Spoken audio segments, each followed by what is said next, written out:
ngiyabingelela ubaba umpostoli, ngiyabingelela umama umpostoli, ngibingelela ubaba uDladla, ngibingelela nomama uDladla, ngibingelele obaba bonke, ngibingelele omama bonke, ngibingelele ogogo, ngibingelele abantu abasha, ngibingelele iSunday School ngegama lenkosi uJesu Kristu inkosi. uJesu Kristu inkosi. Bazalwane, lo mela ngaphambili umama Lembethe wakhona la eMyudeni, ebranchini la eMyudeni kaBaba uDladla, ngikhonza khona la kaBaba uDladla. uJesu Kristu inkosi. uJesu Kristu inkosi. Bazalwane, ngizobonga uNkulunkulu kakhulukazi bazalwane, uyayisiza impilo yami bazalwane.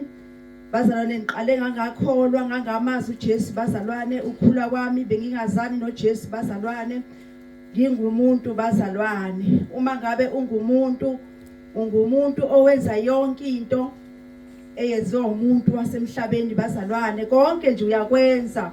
Kodwa bazalwane, ngizokubonga la phambili, ngizobonga ukuthi bazalwane ngathola igama elisha lokubiza ukuthiwa ngumntwana kaNkulunkulu bazalwane. Ngangabe ngisaba umuntu kodwa ngabe umntwana kaNkulunkulu. Ngizawumbonga kakhulu uNkulunkulu bazalwane, uyayisiza impilo yami endleleni bazalwane.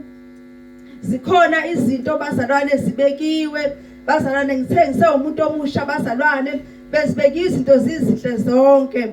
Kodwa kunezwi elafika lathi ngakhona zonke izinto kodwa zisizi zonke bazalwane.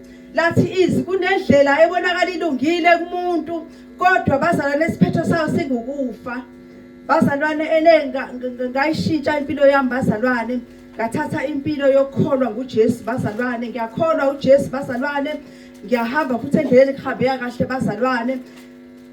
Ngiyambonga kakhulu uNkulunkulu ukuza la phambi kwami, ngizobonga nje uNkulunkulu bazalwane, uyayisiza kakhulu impilo yami bazalwane. Ngiyambonga kakhulu uNkulunkulu, ngiyathanda ukuthi ngiqhubeke ngingasuki bazalwane kuNkulunkulu kodwa ngime kuyena, ngoba bazalwane ngiyazibona izinto babazalwane zihamba kahle kumina bazalwane njengoba ngiNkulunkulu bazalwane.